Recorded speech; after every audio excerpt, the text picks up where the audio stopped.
Imagine a city that never sleeps. The lights are always on, the factories are humming, and the communication networks are buzzing with trillions of messages every second. This city consumes a massive amount of electricity. If the power grid fails, even for a moment, the city descends into chaos. That city is your brain. And today, we are going to visit the power plants that keep the lights on. Welcome back to the finale of Part 2 in our Neuroscience Basics series. We have traveled through the neurons, surfed the brainwaves, and met the CEO in the prefrontal cortex. Now, we arrive at the most fundamental question of all. Where does the energy for all of this come from?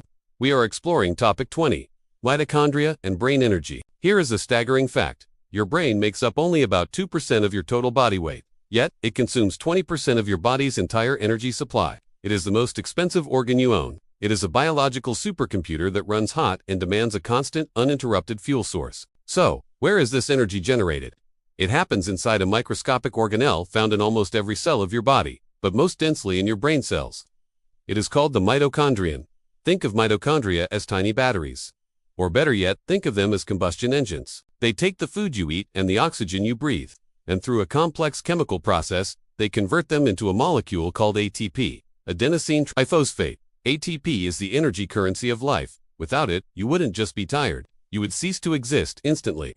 When your mitochondria are young and healthy, they produce energy efficiently. They burn fuel cleanly, like a brand new sports car. Your mind feels sharp, your focus is laser-like, and you have the endurance to get through the day without crashing. But there is a catch. Just like a car engine produces exhaust fumes, mitochondria produce a byproduct called free radicals. These are unstable molecules that can damage your cells. When you are young, your body can easily clean up this exhaust. But as we age, or when we live unhealthy lifestyles, two things happen. First, our mitochondria become inefficient. They struggle to produce ATP.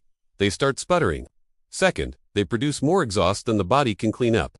This leads to oxidative stress. This is the biological reality of mental fatigue. When you say, "I'm burned out," you are often describing a mitochondrial crisis.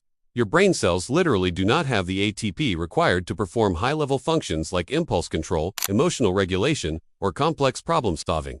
The lights in the city are dimming because the power plants are failing. So, how do we upgrade these batteries? How do we build a brain that has boundless energy? The first key is something called metabolic flexibility. Most people run their brains purely on glucose sugar. It's a quick fuel, but it burns dirty and runs out fast, leading to energy crashes. Healthy mitochondria, however, are hybrid engines. They can burn glucose, but they can also burn fat, in the form of ketones. Ketones are a superfuel for the brain. They burn cleaner, producing fewer free radicals and more energy per molecule. This is why practices like intermittent fasting or a lower-carb diet often lead to incredible mental clarity. You are teaching your mitochondria to switch fuel sources. The second key is a process called mitophagy. This is quality control. It involves killing off the old, weak, and broken mitochondria so that your cells can replace them with new, strong ones. How to trigger this? Through hormetic stress, short bursts of healthy stress, intense exercise, heat exposure like a sauna, or cold exposure like an ice bath. These signals tell your body, we need better energy, and your body responds by building new, more efficient power plants.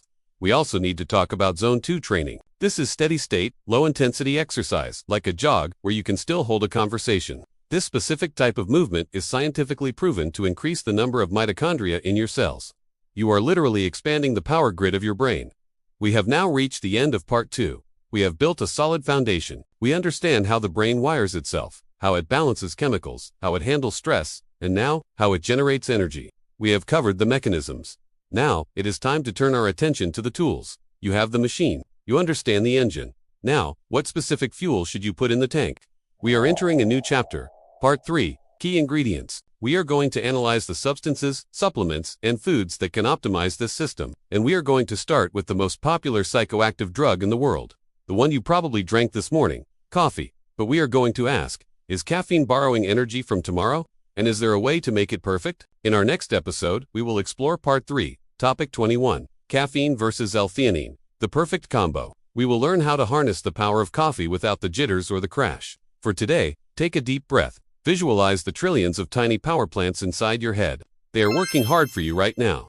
Treat them well, move your body, eat clean fuel, and keep the lights shining bright. Thank you for journeying through the mechanics of your mind with me. I will see you in the next section.